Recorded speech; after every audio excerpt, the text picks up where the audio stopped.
everybody. Welcome to Knock Off Rugby. The Springbok team is out for the first test against Argentina in Durban. So I thought we'd have a look at it and discuss it and see if there's any interesting aspects that we can talk about. I will say thank you very much for the support. I've reached 100 subscribers, which is really cool, especially since this channel's only been going for about 2 months. So I really appreciate that, guys. I know it's a very modest number, but you know, your first 100 can become your first 1,000 very quickly. So yeah, thanks very much, and hopefully you guys keep watching.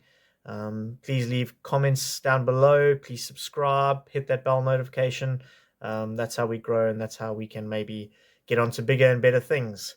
But yes, I do appreciate it. Anyway, let's get into the team. Let's go for the front row. It is Oxenche, Malcolm Marx, and Thomas du Toit. So basically copy and paste. I will say before I even get further than that, the whole team is generally the same team that took on the All Blacks in Wellington, barring a couple of injury changes.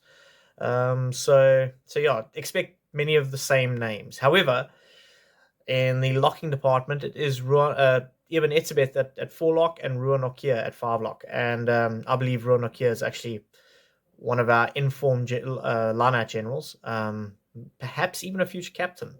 You know, that's a discussion that perhaps we haven't had in a while. Siya Kolisi, I have no doubt, and Jesse Kriel, I have no doubt, will be captain in the next World Cup. But perhaps there's something to talk about after that. I think Ruan Okia is someone who perhaps can fill that void. And then Eben Etzebeth coming back. He was left out the Wellington test. Now, as far as I can remember, it was not because of injury. So perhaps a bit of form. I have noticed in a couple of games he's been more quiet than usual. He started off the season pretty well. Took a couple of up and unders, if I can remember correctly. But yeah, it hasn't been the same Eben that we've seen in recent years. Could that be just due to the amount of rugby he plays every year? However, you know, one could argue that he didn't play much of last season in the URC because of injury. So, or that concussion, I believe it was. So I'm not sure it's burnout. Maybe it's age. Maybe the lack of playing. Perhaps that's it. But this certainly gives him a chance to really put his hand up. I believe last year he became the most capped Springbok of all time against Argentina in South Africa in the South African leg. Was it Nelspruit? So, you know, he performed really well that game. So he generally likes to play against Argentina, if memory serves correctly. So I think, I still think he's premier. I still think he's going to be a starting lock if we make it to the World Cup final. So it might just be a form thing. You know, let's see how he goes. I really hope he does well. And yes, I've already... and we can get into the back row. Also, copy and paste from 2 weeks ago. Jasper Wiese at 8, who made a massive, massive difference. He brought physicality. Again, he can get over the ball if he needs to, but that can be sort of left to other players if he just brings this sort of wrecking ball style of attack. You know, he's one of the few players in the world actually that can gain yardage from a standing still start, which I think is incredibly impressive, especially in the game today.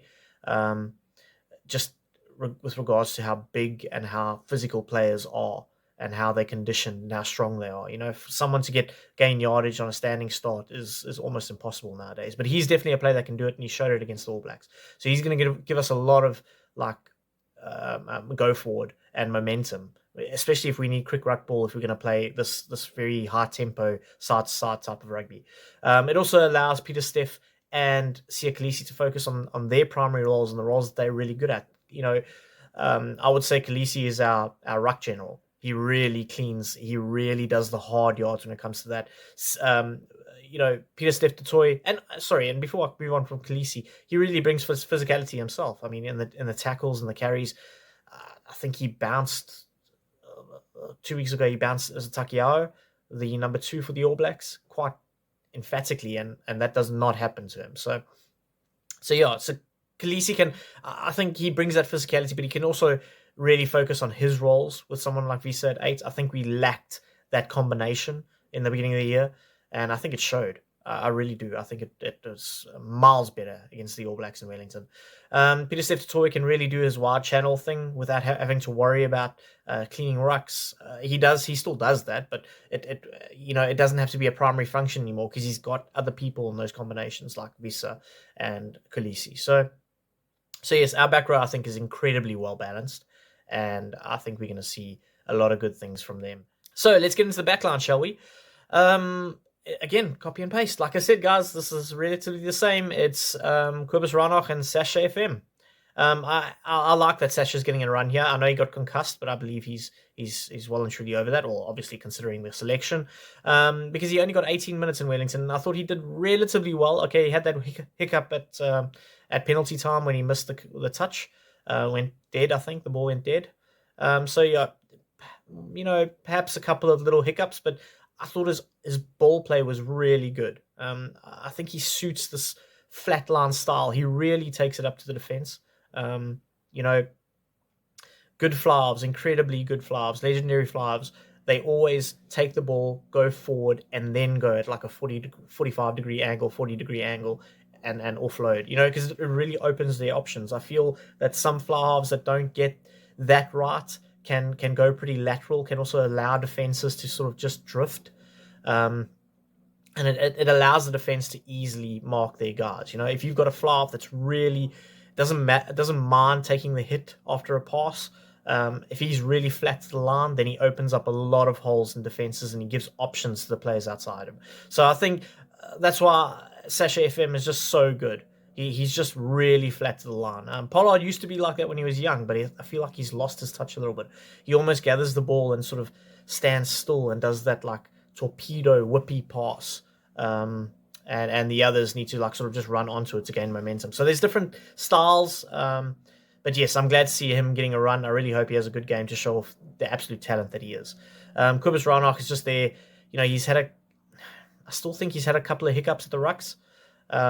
He's not our fastest scrum off in terms of, passing ability and running ability and just, getting balls away from rucks, So, but he's certainly our steadiest scrum off.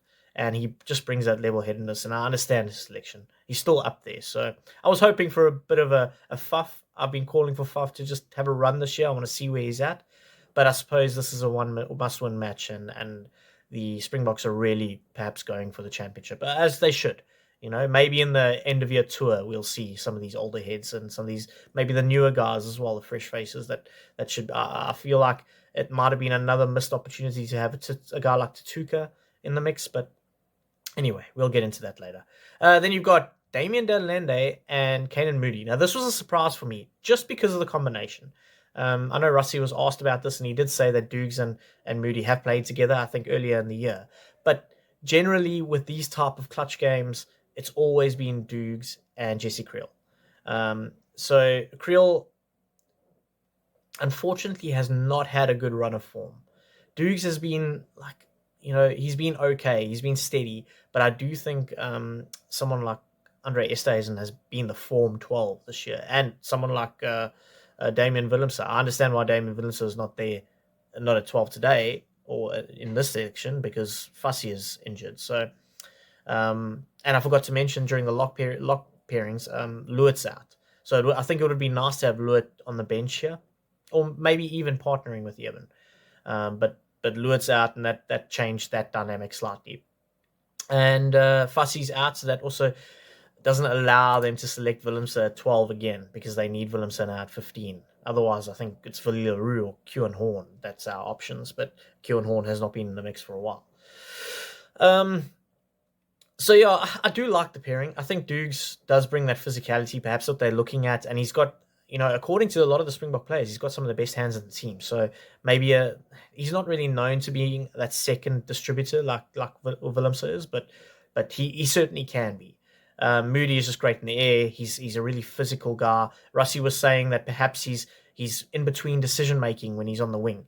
He wants to get Moody closer to the ball, a bit more instinctive.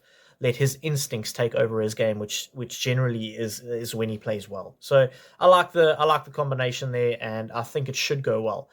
Both of them are really good in defense as well. Outside backs, we've got Cheslin Colby, Ethan Hooker, and Damian Willemse. Damian Willemse was the man of match last game. He's incredibly skilled, and he was our fullback during the World Cup, in the World Cup final as well. So, I don't think it's going to be very alien for him to be there. And I really do see him inserting himself again in the attack this game. Ethan Hooker, what a debut. I'm so happy for the guy.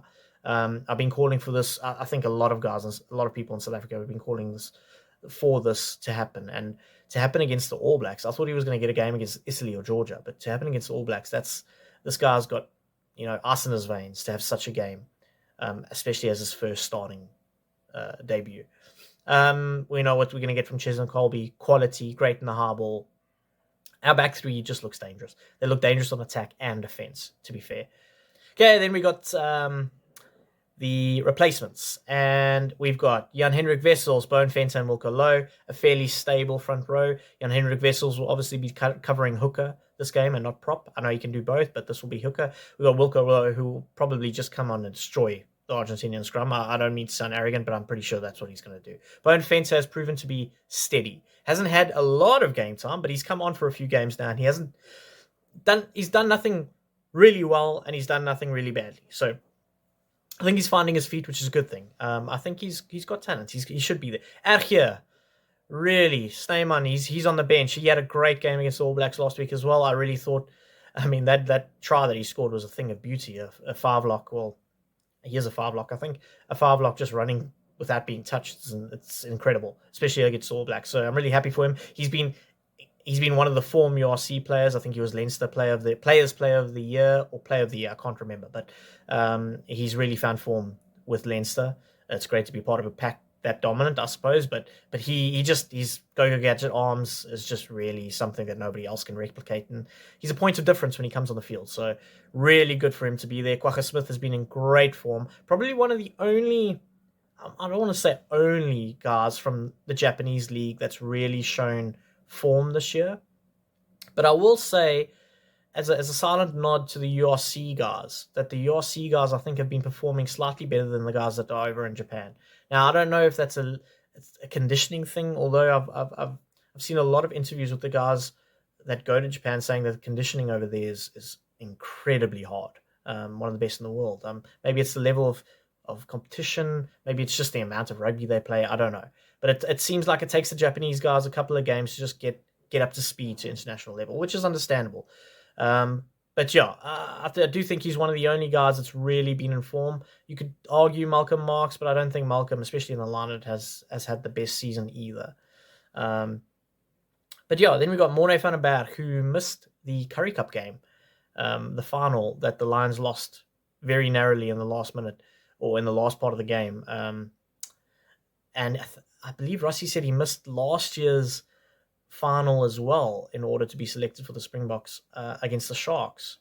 So he didn't play for the Lions in both the Currie Cup finals, which they lost narrowly in the last part of the game. So he sacrificed. I just want to say he has sacrificed a lot to be there, and his selection hasn't been as consistent as probably he would want it to be. But he's sacrificed a lot, and he's worked hard to be there. I'm sure he would have wanted to be on that field with his Lions team for the Currie Cup finals. Perhaps he would have made the difference. So I hope he really goes well. I hope he gets a lot of minutes this game. We got Marnie Lebok, who really played well against the All Blacks. He kicked quite a lot, actually. I went and looked back to the game, and I didn't realize how often he actually kicked the ball. So he's known for his ability to drive the backline and get that go forward in terms of attack and open some holes. He's got very good hands. But against the All Blacks, he actually kicked quite a lot. He had very little to do with our attack momentum. He don't get me wrong, he had a lot to do with it, but it wasn't in the ways that we expect, which actually is a good thing. It means that he's got a lot of tools to his belt. So I was quite impressed. I've always been a detractor. Again, I'll say not unfairly so. Statistically, he has been a liability. But I'm certainly not the coach, and he's certainly got a lot of talent. When Marnie's on, he's on. And he seems to be around when we have really good wins and really bad losses. So, it depends on how you look at it, I suppose. I know he's got a lot of fans, and I'm actually a fan of him as well, but I have to call my opinion. So, Anyway, then we've got Andre Hesthuizen, and I know Rassie no, actually it was Andre himself was saying I think Andre and Rassie was saying in the press conferences that they don't know if he's going to come on as a flanker or a centre. They might just reshuffle the back three, and put Andre there on the flank, which is something. It's an incredible weapon to have. I'm not sure he's that good at flanker yet, but perhaps he brings something different. Maybe we'll have three centres. Maybe he'll just come on as the replacement flanker and then play in the midfield most of the time. You don't know. But yeah, overall, I really like the squad. It's a bit of continuity. It's a real nod for the form players and the guys that did really well for us in that last game. And a lot of times in international rugby, you're only as good as your last game. So it's going to be, what's interesting here, guys, it's going to be the first time that we've had such continuity in the squad for the entire year. I mean, there's only 2 changes in the starting lineup, and they were injury enforced.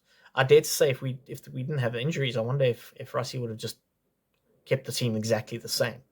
So yeah, that's interesting. Let's see what this continuity does. Do we gain form? Do the guys gain cohesion, or is that just a myth? Is that just not how we do it? Because I know we did it in the World Cup a couple of games, and it didn't go as well as we thought it would. So I'm very interested to see this, and I hope you guys are too. And let me know your thoughts on the team. Is there anyone that you, like I said, I thought Tatuka was a bit of a shame not to get a couple of runs here during the championship, but let me know who you think has maybe narrowly missed out. Let me know what you think of the squad, what changes you would make, what kind of rugby you guys think that they're going to play. And let's see if we can have some decent discussions. All right, guys, thanks very much for watching the videos. And like I said, I really appreciate your support. Enjoy. Cheers.